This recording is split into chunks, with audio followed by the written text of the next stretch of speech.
Damn, there's been a lot of Smash Bros recently, hasn't there? And not just for me either, although I do accept that I've done my bit over the past couple of weeks to saturate this corner of YouTube even further. Smash Bros has been going for the best part of 20 years, and with an average of a new game every 4 years, there's rarely been a time after the late 90s where Smash Bros hasn't been relevant and important. Also, now there's 5 of them, I can finally make a video where I talk about which ones I think are the best.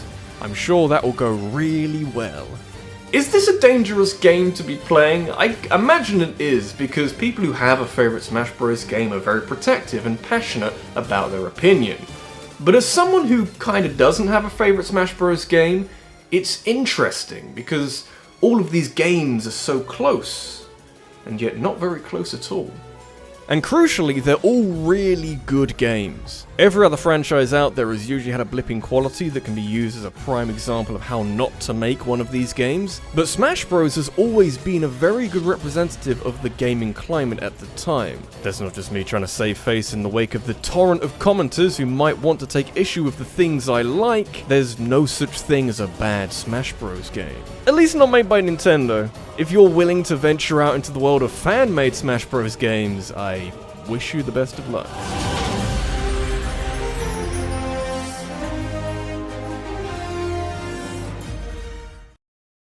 Do you remember when I said that there weren't any bad Smash Bros games? Yeah, I stand by that because every one of these games is amazing in isolation, and especially when they first came out. But over time, Smash Bros has made improvements.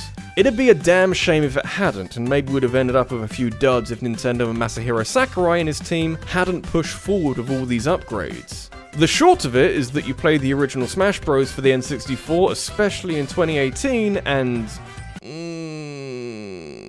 it's not a bad game, it's just missing a lot of things that we take for granted. It's jarring going from the many options of Ultimate to just a handful of playable characters, and not having a side B special is just really weird to get used to. The core gameplay isn't too dissimilar to everything that came after it, and you're still likely to have a ton of fun with it, but I don't think it's aged as well as any other Smash Bros game, and not even as well as a bunch of other N64 games. Everyone looks so blocky and so much like they don't want to be there, but it was a necessary step on the road to bigger and better things. Still, when you think how Street Fighter started out, the original Smash Bros looks like a timeless classic in comparison. At least you can see a through line from one game to the next, and a sign that the original Smash Bros was used as a foundation for everything that came after. Can't be all that bad then. Smash 64 was always at a bit of a disadvantage in this video because it's the only one of these games that I didn't play as soon as it came out because I was 4. It's quite hard to do that at the age of 4, but you know, I admire a lot of the things it tried to do, and I even have a bit of unexplained nostalgia for the sound it makes when you hit someone. That one, you know, is just better than anything else they did. Maybe they should bring it back.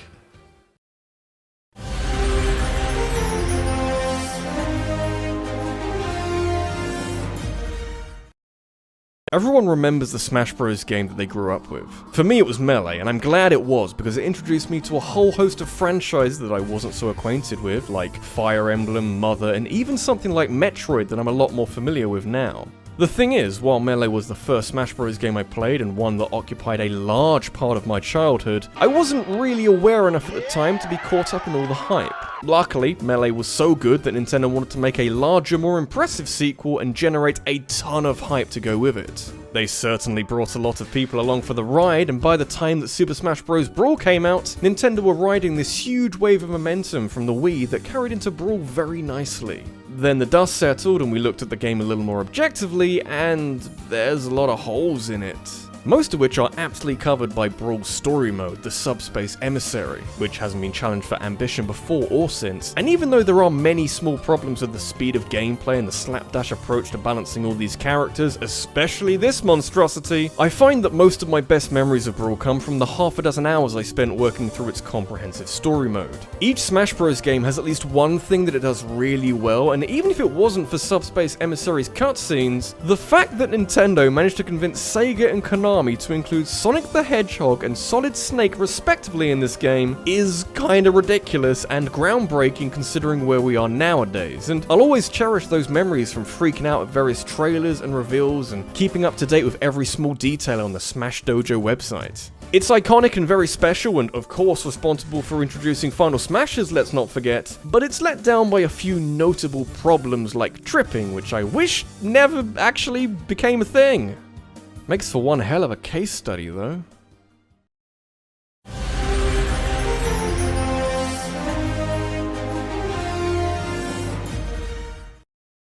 When I was drawing up ideas for what things to talk about during Smash Month, I wanted to maintain a level of consistency and make every video a top 10.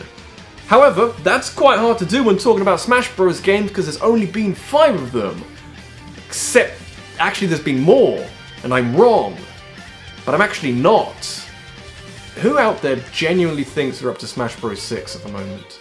And yeah, there has been 6 Smash Bros games, but 2 of them both go by the name Smash Bros 4, so I'm including them at the same spot, even though they're technically very different games. It's just as well that the 3DS and Wii U versions of Smash 4 are so varied in execution because the world had to make do with the handheld game for a number of months before the Wii U's day in the limelight came later that year. I say make do, but being able to play a game of Smash Bros with your friends on the go was a huge deal at the time, as was Smash Run being this awesome side mode that emphasized upgrading your characters and duking it out as your terrifying creation. Also, amiibos are there, and I spend too much money on them, so I don't want to talk about them. Smash Bros for Wii U had Smash Tour. It was very effective at making you appreciate the other game modes, don't knock it. At least I didn't wear away the analog stick on my Wii U, although that would imply that I used the gamepad to play Smash Bros. What kind of sick twisted fool would do that? Smash Bros 4 came out during a time when I didn't have access to the fastest internet in the world. It may have been made of various vegetable matter, it was a long time ago, I can't really remember. And it effectively meant that I couldn't take part in the online component of these games. So while I can parrot the criticism that the online play wasn't really up to snuff because of latency issues, that's not really something that made up most of my experience of Smash 4. What Nintendo and Sakurai did here was take a step back from Super Smash Bros. Brawl and concentrate on refining the combat and making it feel a little less floaty. Which I'm very happy to say makes a huge difference when you cross-reference it back to Brawl. There's a ton more characters, each with their own fancy reveal trailer, and the way in which the DLC was handled, dipping into the well of returning fan favorites as well as making dramatic headlines for including seemingly impossible characters, it gives me a lot of hope for the future. You're gonna make a lot of friends in life if you decide to remove random tripping from Smash Bros and never look back. There's nothing wrong with admitting your mistakes. Like Snake not being here. You monsters.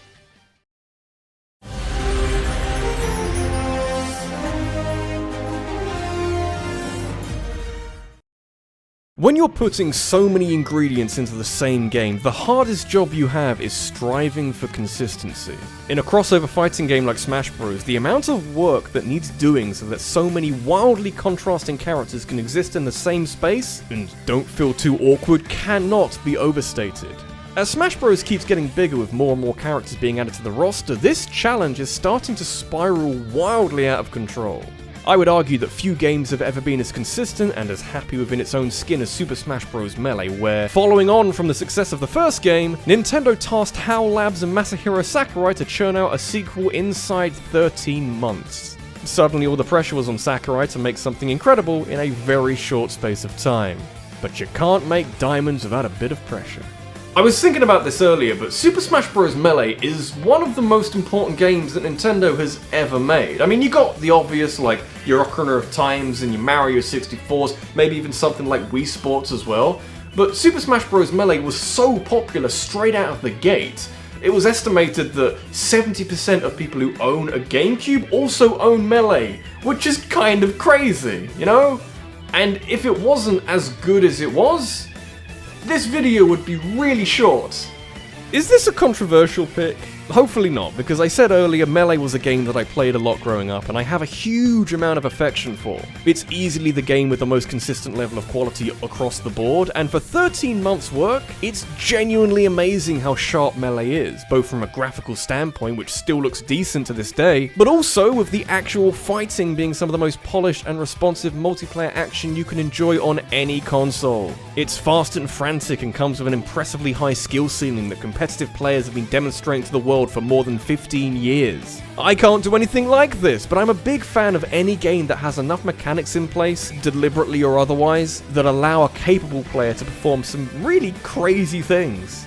Super Smash Bros. Melee is the game that transformed Smash Bros. Into this money-printing juggernaut for Nintendo, and it's safe to say that they owe an awful lot to Masahiro Sakurai and his 13 months of working like a dog. Give this man a goddamn holiday already.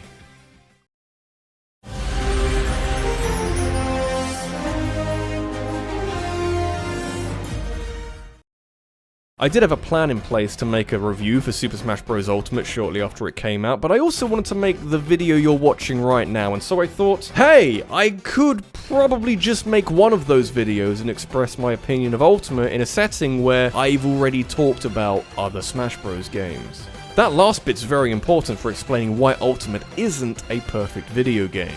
The World of Light, while an enjoyable enough mode on its own, can't come close to the scope of Brawl Subspace Emissary from a gameplay or story perspective. It's a similar case with the Spirits in general, which act as fun references to a lot of different games, but can't really replace trophies being all 3D and imparting all this sweet knowledge of where they come from to the unwashed masses. Also, now that they aren't here, I realised that I missed the stage builder and target test more than I ever thought I could. With any luck, these modes will come back in the DLC. Not that this game needs more content, mind you. I think it's very important to remember Smash Ultimate's place within Nintendo's master plan for the Switch and what this game needed to do in order to end off a relatively quiet 2018 in the best way possible.